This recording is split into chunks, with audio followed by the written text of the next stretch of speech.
The state of Florida has issued a Category 5 hurricane warning. All residents must evacuate immediately. Grab your families, your loved ones, and get out. Avec Crawl, le talentueux Alexandre Aja renoue avec le caractère sauvage de ses débuts en contribuant à la grande tradition du film de crocodile. J'avais envie de revenir à un cinéma qui est basé sur la tension, le suspense, l'immersion du spectateur, le côté pas de second degré. Et finalement, j'ai reçu ce script il y a 2 ans. Voilà, cette jeune femme qui doit sauver son père pendant un ouragan catégorie 5 en Floride, dans une zone inondée, infestée d'alligators. Et je savais à la lecture de cet email que c'était pour moi. Quand on regarde Les Dents de la Mer, si on reste sur la plage, on est en sécurité. Et là, aujourd'hui, avec toutes ces inondations qui sont partout, finalement, c'est le monde sauvage qui s'invite dans nos maisons. Mais entre ses derniers films d'horreur et Crawl, Alexandre Aja a signé 2 films de personnages, une expérience qui n'a pas été sans conséquences. Are you hurt? I'm fine. Quand j'ai reçu le scénario, ça se passait pas dans la maison familiale. Les personnages étaient différents, ça se passait en huis clos uniquement dans cette cave. Et c'est pas ça qui m'intéressait. Ce que je voulais, c'est justement ouvrir le huis clos à la tempête et me dire que cette maison familiale et puis ces monstres sous le lit soient un peu tous les problèmes que cette famille a rencontrés et que ce soit un sous-texte comme ça sur la famille et comment justement survivre malgré des expériences qu'on vit tous. Ça a été le plus grand challenge sur le film, c'était de trouver finalement le dosage entre le drame et le survival pur.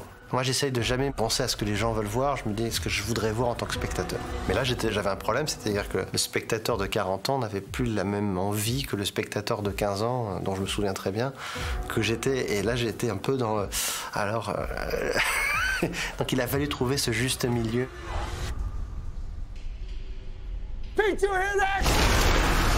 Autre défi de Crawl, accommoder les prises de vue très complexes avec l'ambition d'Alexandre Aja, qui a tenu à tourner en format large 2.35. Les gens étaient assez surpris parce que ça rendait les choses un peu plus difficiles en termes de focale, mais pour moi c'était vraiment important de garder justement ce format-là, de garder les arrière-plans, de pas tomber dans un côté on va tout filmer à l'épaule en insert, mais vraiment d'avoir une caméra très fluide. On a construit tout ce crawl space avec un toit ouvert pour pouvoir justement avec la technocrane se balader à l'intérieur et on fermait justement les toits. Et surtout ça permettait, même quand l'eau monte, de continuer à pouvoir faire des mouvements de caméra et de construire le suspense des scènes tout aussi bien. Les ambitions d'Alexandre Aja ont également conduit la production à voir les choses en très grand.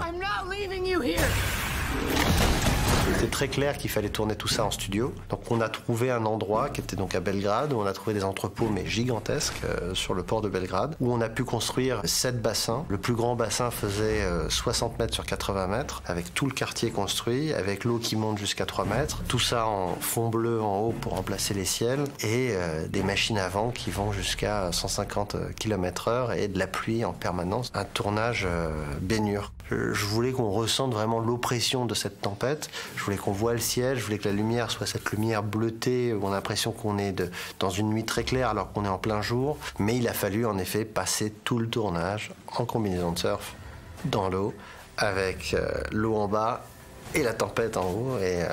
Et plus de 100 décibels en permanence, c'était assez difficile. Et c'est toujours par volonté esthétique qu'Alexandre Aja a misé sur les images de synthèse pour créer les alligators.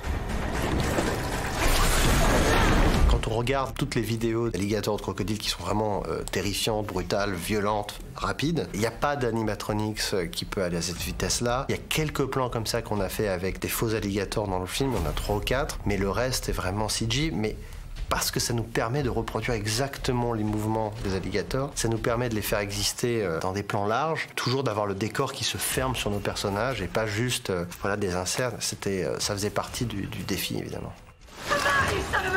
Un vrai défi de mise en scène qui confirme qu'Alexandre Aja est un véritable auteur de cinéma de genre.